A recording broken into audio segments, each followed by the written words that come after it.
starting out we have Violet Smee, primed up with a zenithal highlight using Vallejo black and white through an airbrush, and we're going to start out painting with Vampire Red. I'm going to do a couple of coats of this to make sure I have a solid foundation, while also allowing the zenithal highlighting to do its work to show me where the higher areas on the model are going to be once the paint is dry. Okay, next up we have Dark Sky. This is a nice dark blue color. This is going to go on all of the blue trim on her coat, as well as the tops of her boots and the cuffs on her collars as well. For this part you want to be very careful to make sure you don't cover up the Vampire Red we just put down. So pay extra special attention when doing these edges here, and also a bit more on the tops of the boots as well. Make sure you also get the underside of the boots just to provide a little extra shading where needed. Next up, quick simple step, we're going to use Dungeon Gray on all of her visible trousers, the front and the back. It's mostly in the front, so again, just be careful not to paint over what we've already put down. Okay, moving on, we're going to go ahead and use Dirt Spatter on all of her leather straps, including the holster at her side. All right, now we're going to go ahead and move on to some of the metallic work. We're going to pull out gunmetal, and we're going to focus on the larger parts that are going to be silver. So for this, that will be the sword blade, the pistol, and her knee guards as well. We're not going to bother with all of these silver studs along the trim of her coat and on her boots. We're going to get those done later on with a brighter color. Alright, we're now going to go ahead and move on to Violet Smee's skin. For this, it's going to be a 1-to-1 mix of onyx skin and mocha skin. Fortunately, she doesn't have a whole lot really exposed. It's just the hands and the face, so this step should be done pretty quickly.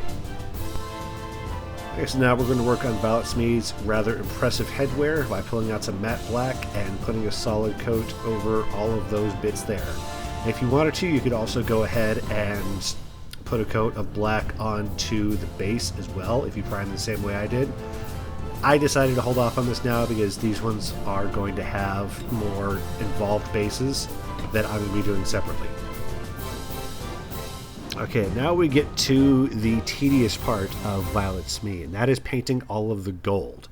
For this, I used Greedy Gold and pulled up some reference pictures from the Whaling Games website and just went through as meticulously as possible to make sure I got every last spot that I wanted to be gold. It's gonna take some time. Make sure you have a good point on your brush. If you need to use smaller brushes throughout this to get some of the tiny little bits, feel free to do so, and just take your time. I promise it will be over eventually. Alright, once that step is done, all of the base coats will be down, so it'll be time for washes. For this particular model here, I just went with an all-over wash with the Army Painter Strong Wash. If you want to be a bit more particular, I'd recommend hitting the larger gold areas with some Flesh Wash instead, just to make them stand out and be a little bit more distinctive. But for me, for this particular bit, a simple all-over coating of Strong Wash was enough to get me the effect I needed.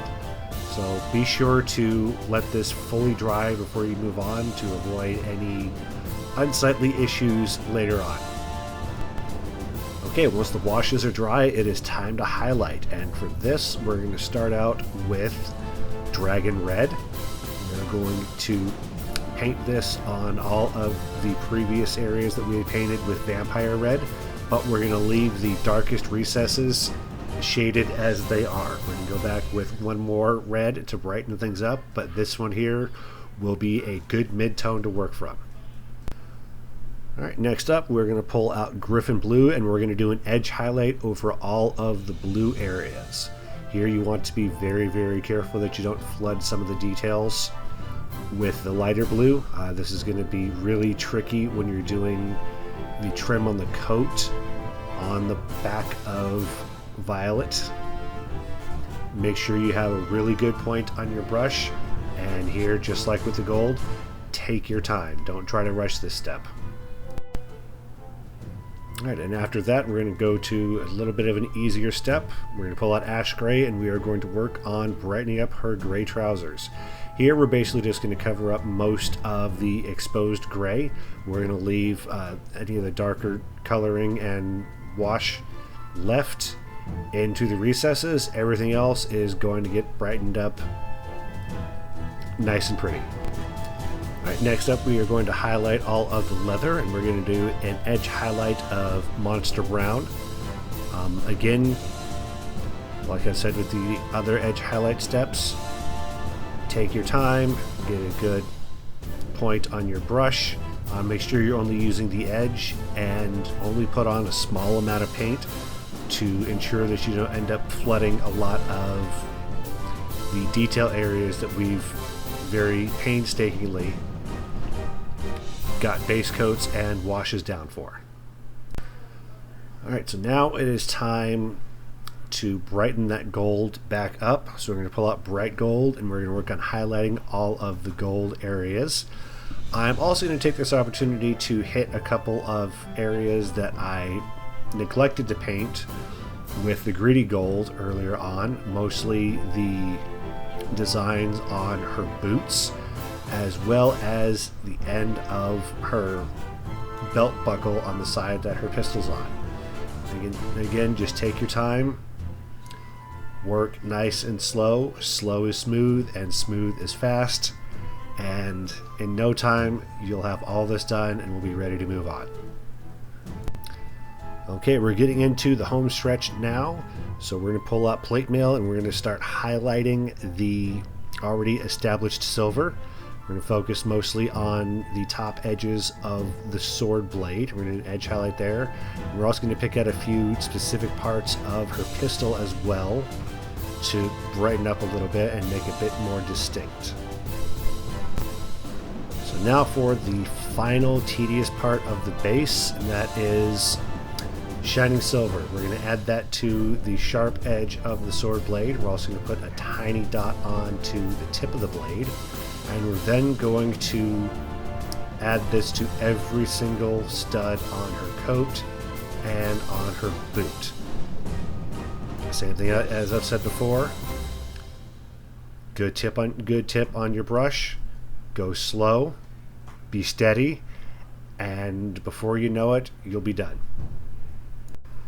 Alright, so now we are going to highlight the skin. For this we're going to use just pure mocha skin, and we're going to focus this on the more raised areas of her hands and her face. This will help provide a sharper visual distinction between the skin of her face and her very dark hair, so it won't just look like a dark blob from more than 6 inches away.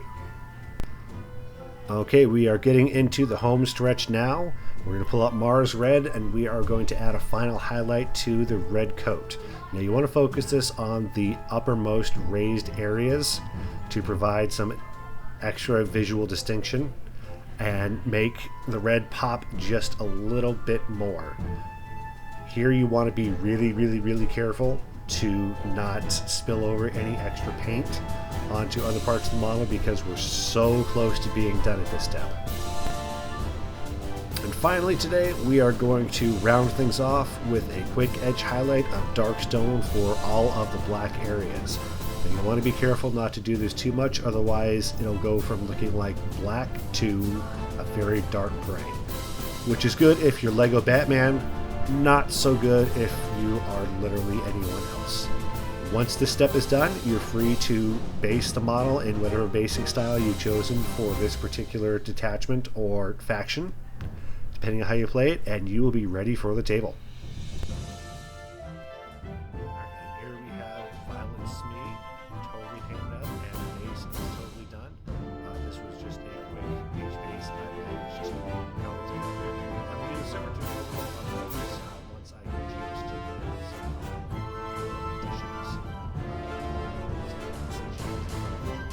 Add to the sand as well, just to make it pop a little bit more. So yeah, there we go. There is the Violet Smee painting tutorial ready to go. I'm going to be doing a lot more videos here in the near future, finally. Things have calmed down a bit on my end, so stay tuned for plenty more. As always, take care, everyone.